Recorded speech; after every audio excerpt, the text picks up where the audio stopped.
আসসালামু আলাইকুম ভিউয়ার্স।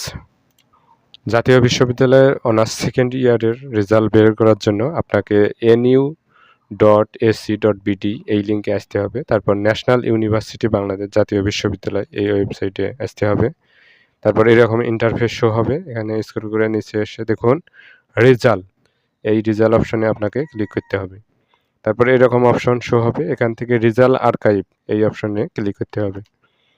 তো তারপর আমাদের সামনে এরকম ইন্টারফেস শো হবে। এখান থেকে ডিগ্রি, অনার্স, মাস্টার্স এগুলো দেখাবে। তো আমরা অনার্স সেকেন্ড ইয়ারে যেহেতু রেজাল্ট দেখব এজন্য অনার্স প্লাস আইকনে ক্লিক করব। তারপর first year, second year, third year, fourth year আমরা যেহেতু সেকেন্ড ইয়ারে দেখব এজন্য সেকেন্ড ইয়ার এখানে সিলেক্ট করব। তারপর আমাদের সামনে এরকম ইন্টারফেস শো হবে। এখান থেকে আপনার এক্সাম রোল, তারপর হচ্ছে রেজিস্ট্রেশন নাম্বার, তারপর হচ্ছে এক্সাম ইয়ার কত, তারপর হচ্ছে এই ক্যাপচা কোডটা আপনাদের যার ক্ষেত্রে যেটি আসবে সেটি এখানে লিখে সার্চ রেজাল্টে ক্লিক করলে আমাদের সামনে রেজাল্ট চলে আসবে। এক্সাম ইয়ার হচ্ছে 2024 বা আপনার যেটি সেটি এখানে দিবেন। তারপর হচ্ছে ক্যাপচা কোড আপনার ক্ষেত্রে যেরকম আসবে সেই ক্যাপচা কোড এইভাবে এখানে দিতে হবে। যেভাবে ছোট হাতের বড় হাতের আছে ওইভাবে দিয়ে আপনাকে সার্চ রেজাল্ট এই অপশনে ক্লিক করতে হবে।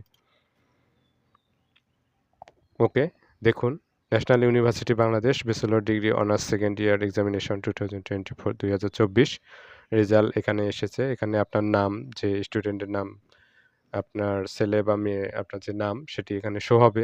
ফাদার নেম আপনার বাবার নাম শো হবে, মাদার নেম আপনার মায়ের নাম শো হবে, মাতার নাম। কলেজ আপনি কোন কলেজ থেকে পড়াশোনা করতেছেন আপনার কলেজের নাম এখানে দেখাবে।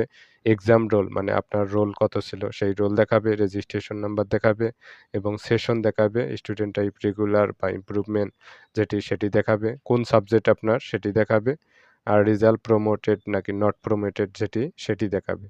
আর কোর্স কোড আপনার প্রতিটা সাবজেক্টের কোড আছে, কোর্স কোড, বিষয় কোড আছে। তো ইংলিশের বিষয় কোড হচ্ছে 221109। এটিতে আপনি কি পেয়েছেন? পাস, এটিতে পাস দেখাবে। তারপর হচ্ছে history of western philosophy modern, মানে আপনার যে সাবজেক্টগুলো, যে ফিলোসফি বা হিস্টোরি, আপনার ইংলিশ যে সাবজেক্ট সেই সাবজেক্টগুলো এখানে দেখাবে এবং বিষয় কোড দেখাবে। এবং আপনি লেটার গ্রেড কোনটাতে কত কি গ্রেড পেয়েছেন, এ অথবা এ মাইনাস অথবা বি প্লাস অথবা সি অথবা ফেল অথবা যেটি আপনি পেয়েছেন সেগুলো এখানে দেখাবে। তো এইভাবে আপনাকে রেজাল্ট বের করতে হবে।